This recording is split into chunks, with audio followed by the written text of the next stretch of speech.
Hello, welcome to Fireside Chats. I am Magela Pillai, and the subject that we are taking up today is called Pain is Mandatory, Suffering is Optional. If this is news to you, do not feel alone. It is to most people. The subject falls squarely into the ambit of spirituality, and on this show we are looking at what the core of spirituality is. We are looking at the balance between spiritual integrity and philosophical integrity. We are also looking at what your relationship with God is, whether you enjoy a balanced life, and by that I mean between your inner and outer worlds, whether there is any pain in your life. Are you suffering? Are you a happy person? And are you comfortable with what you've become? In other words, has your conscience become your friend or your enemy? If all of these questions are of interest to you, including the subject matter, we invite you to sit down and join us for half an hour so that we can explore this topic with Sister Denise, who has been practicing Rajyoga Meditation for over 4 decades and who brings to this show her variety and depth of experience in the spiritual field. Sister Denise, a very warm welcome. Thank you. Thank you so much for joining us. Pain is mandatory, suffering is optional. The title makes me wince. And I'm sure it has this effect on a lot of people. What does that mean? If everyone was always doing the right thing, there wouldn't be any pain. So in a way, pain, the purpose and function of pain is to let you know that you're doing something wrong. So it will be there whenever you're doing something wrong. That will be told to you non-verbally through some sort of pain. It can be financial, physical, emotional, social, whatever. You don't necessarily have to suffer about it. That's your choice. What would be better is if you're strong, take the pain, pay attention to the message, and adjust the course of your life. But people are not strong. They don't have powers. They don't know how to interpret pain in a positive way, and so they will choose to suffer. What people don't realize, I think, is that suffering is a choice. What is your definition of suffering? I think it's something like, reacting, groaning, complaining, being unable to manage it, making a big fuss about it, talking about it, getting other people to suffer with you, all this kind of thing. And that really will increase the pain, because the pain will say, oh, this person's not getting the message. I have to upgrade the amount of pain until finally they do get the message. But very often it has to get very extreme. And sometimes, the normal reaction to pain is, well, we don't want to suffer. So we will numb the pain, we will anesthetize it, we will use drugs, whatever it is, but we don't want pain. And this is because people think that pain and suffering is the same thing. So I feel that it's very important to separate them into two things. So I say that pain is mandatory. It will come along when it needs to come along. But if you suffer, that's because you haven't understood. Are you then advocating that everyone adopts a stoic attitude towards their pain? Is that what you're saying? Not really, because just, gritting your teeth is not to listen to the message. You're dealing with it in a different way. I want to interject there, Sister Denise. Take us through how you listen to the message. You have an intense pain on your right shoulder. You have a frozen shoulder, which is causing you an immense amount of pain. You're in sheer agony. You do what?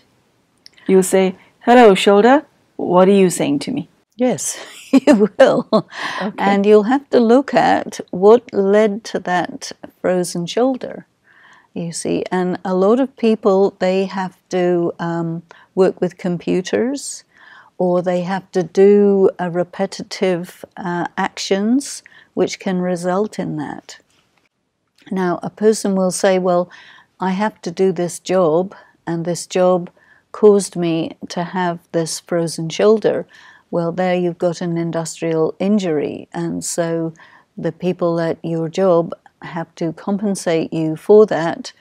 This is not at all a perfect world, and people may say, well, this is the only job I can get, and with this job comes frozen shoulder.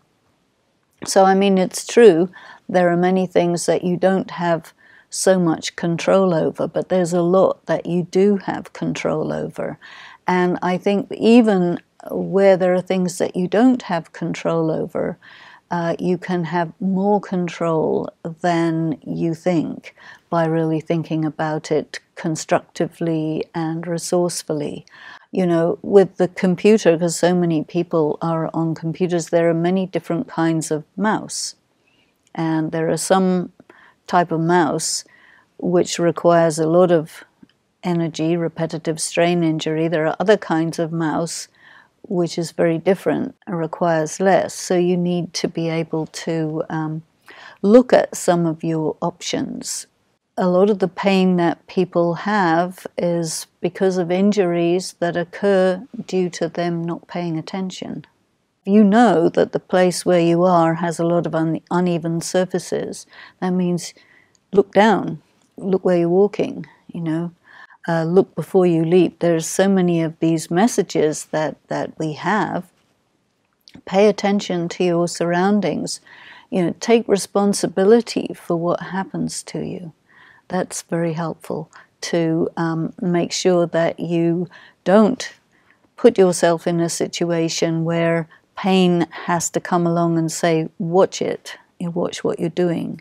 You may be in a relationship which is very painful, but you're very attached to that relationship, and then pain has to be more powerful than the attachment. Denise, we focused largely now on physical pain, although you touched on relationships pain. Tell us about and take us through the steps in how you deal with mental pain and emotional. Are the principles the same?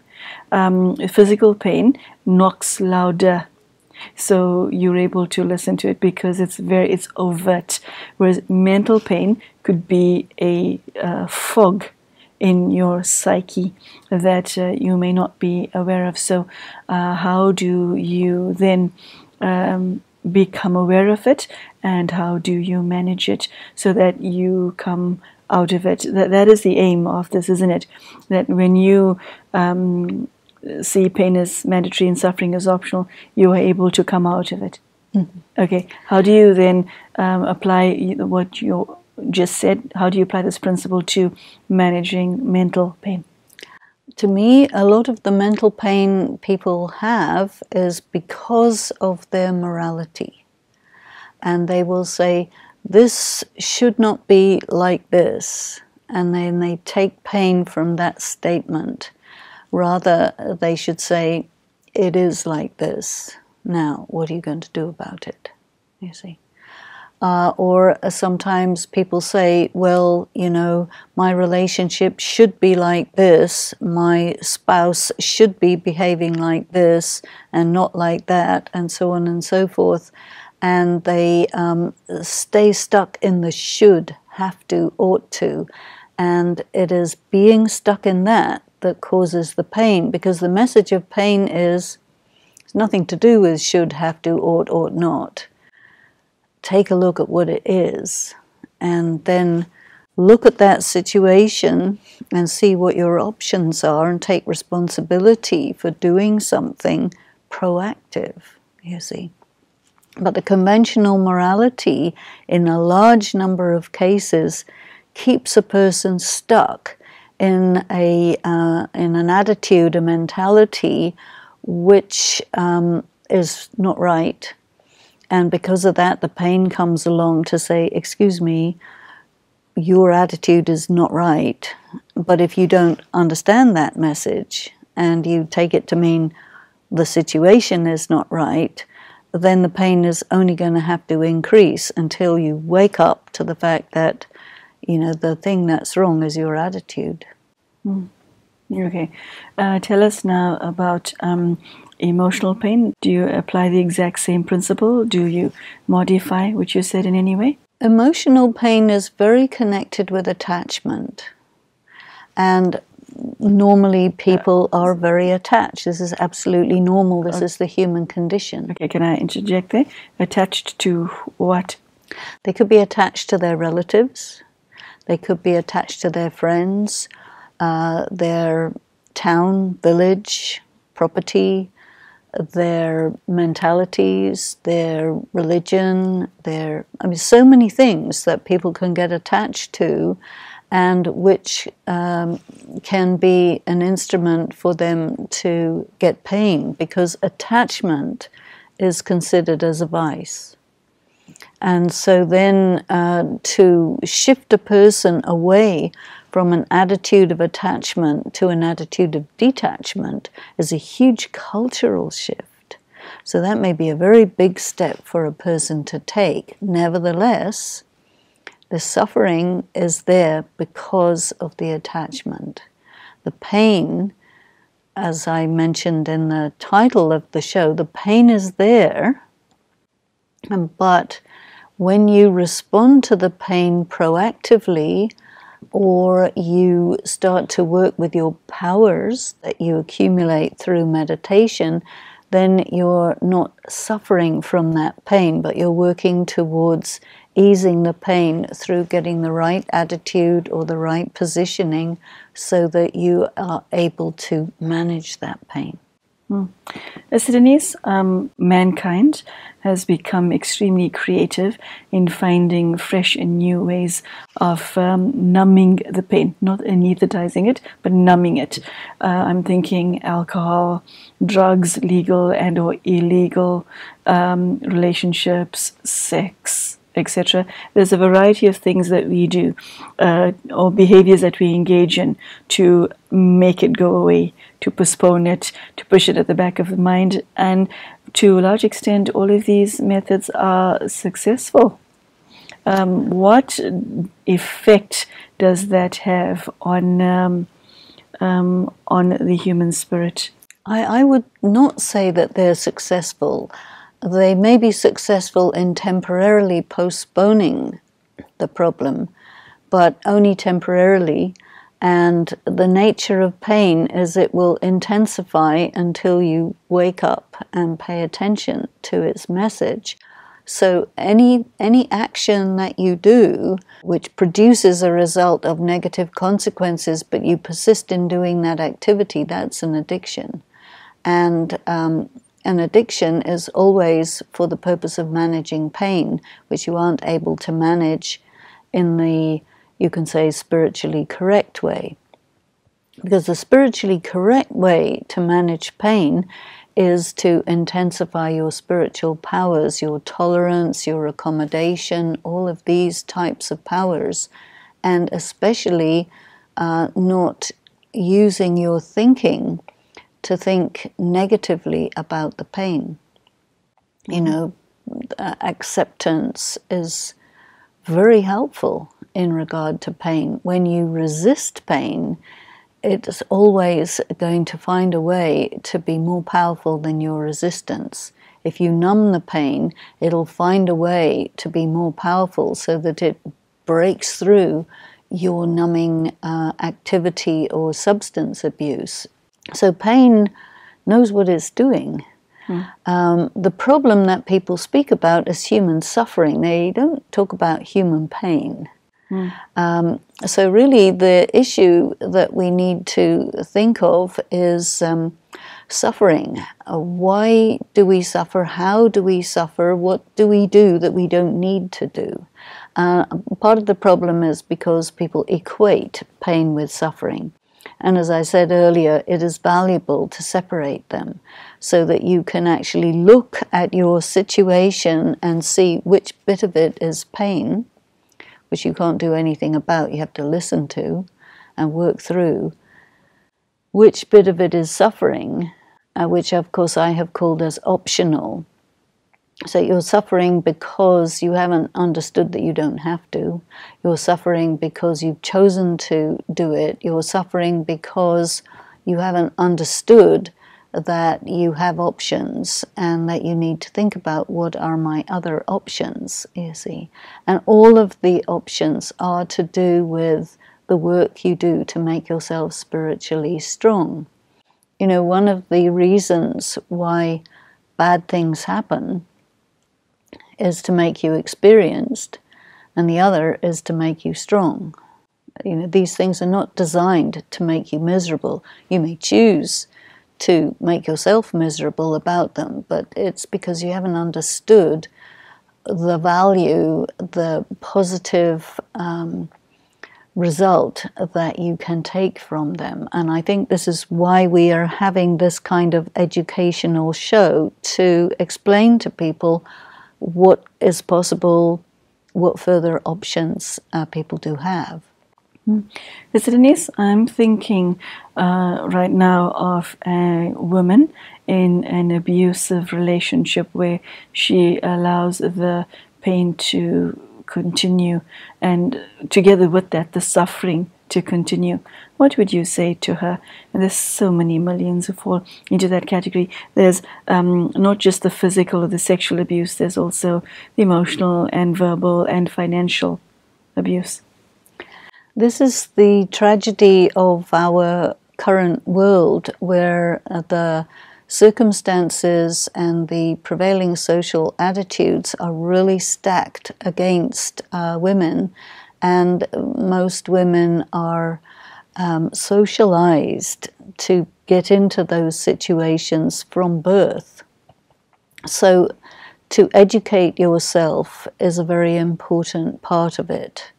One thing that's very important, one reason why it's very essential for women to get educated, not just only about these things, but other kind of education too, is because society has made it mandatory for women to be financially dependent on a man who is unreliable, who may not wish to do his side of the bargain, who may not be able to, who may die, who may get sick or whatever.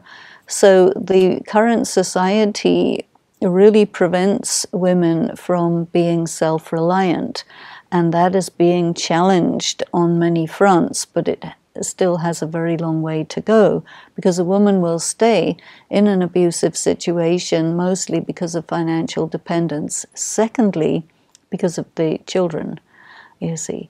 The society says, the prevailing social attitudes say, that your purpose as a woman is to produce children and to endure whatever unendurable situation your spouse may choose to give you. And it's quite epidemic in proportion these days. So this is why there are so many questions coming up about women's rights, gender rights, abortion, all of these things, is because of the way that women are abused, which is condoned by the prevailing social attitudes, which are seated in the most of the conventional religions, and that comes into the legal system. So the whole society, pretty much globally, regardless of which culture you're talking about, in a general way, is stacked against women. And so what has happened is women, when you calculate all the details of it, they've ended up much stronger than their oppressors, even though they're still oppressed.